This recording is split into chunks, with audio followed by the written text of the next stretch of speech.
Never Answer the Door at Night by R. Holmes. My father grew up on an Indian reservation in South Dakota. It's a place with few trees and even fewer people. There has been little development since the place was settled many, many years ago.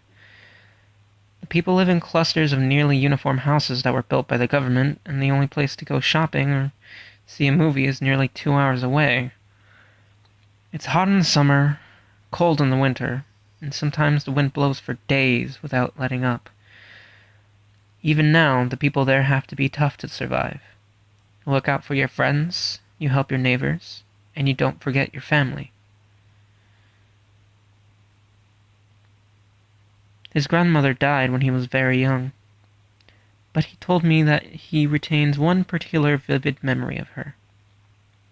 It was winter, and they were at the house together in the early evening, and she was cooking in the kitchen while he played with a deck of cards in the front of the room. He can't quite recall what she looked like, but he can still remember the smell of the food that she was making that night. It's funny how memory works that way.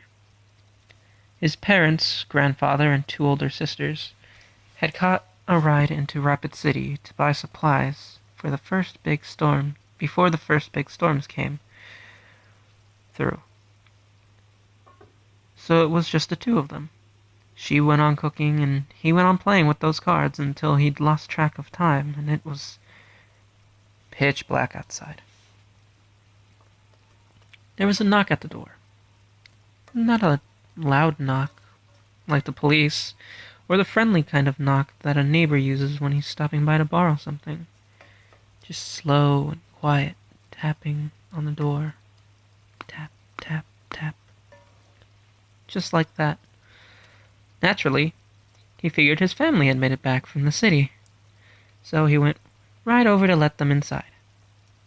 Before he had a chance to reach the door, his frail, elderly grandmother grabbed him by the arm and pulled him away like he was a rag doll.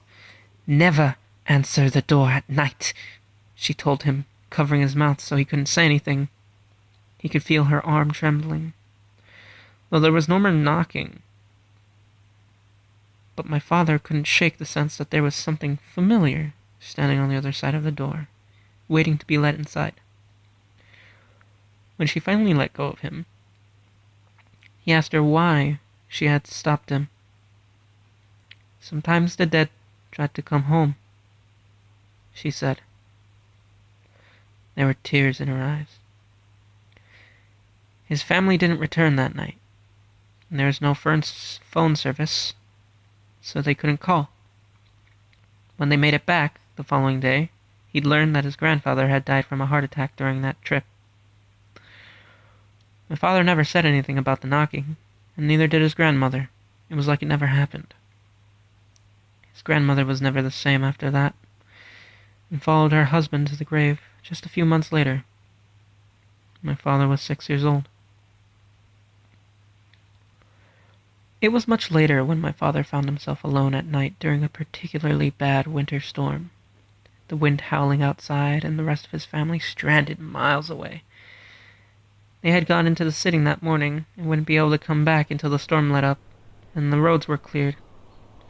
Eventually, the electricity went out, and the only light came from the stove they used for heating.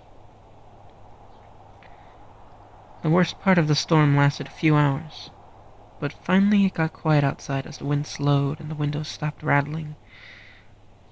Then the knock came again.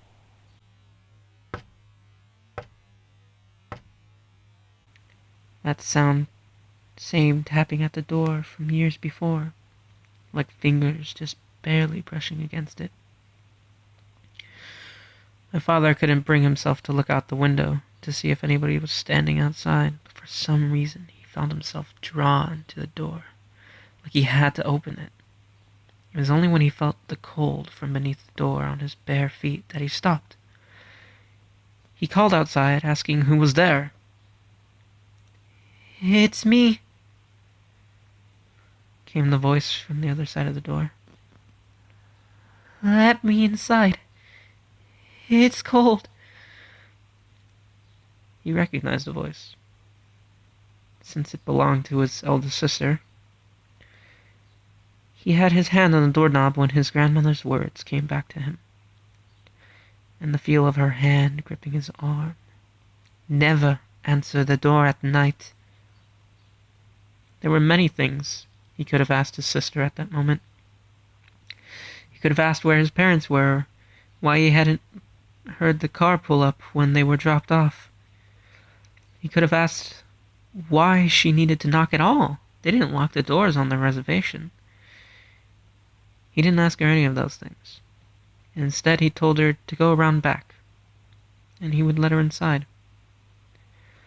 Before he could say anything else, or even think about anything else, he heard the knocking start at the back of the door, like she had been there the entire time. Instantly. Tap, tap, tap. He didn't open the door. He spent the rest of the night curled up on the floor. His family had tried to return home earlier that evening and got into a car accident in the snow. His father had broken his leg in 2 places. His eldest sister had died, mangled in the wreck. He didn't tell anyone what happened, but he knew in his heart that sometimes the dead do try to come home. My father was not afraid of what might have happened that night. When he told me the story, he was full of sorrow. He always regretted that he lost his opportunity to see his sister one last time. I know that's why he went home by himself and waited when my mother died. You don't forget your family. I know he heard that knocking on the door. Tap, tap, tap. Like he remembered from his youth. I also know that he forgot something very, very important. The fear in his grandmother's voice on that cold winter night, and the way she held him with all her strength. Never answers the door at night. When we found him the next day, the front door was wide open, and he had been torn limb from limb.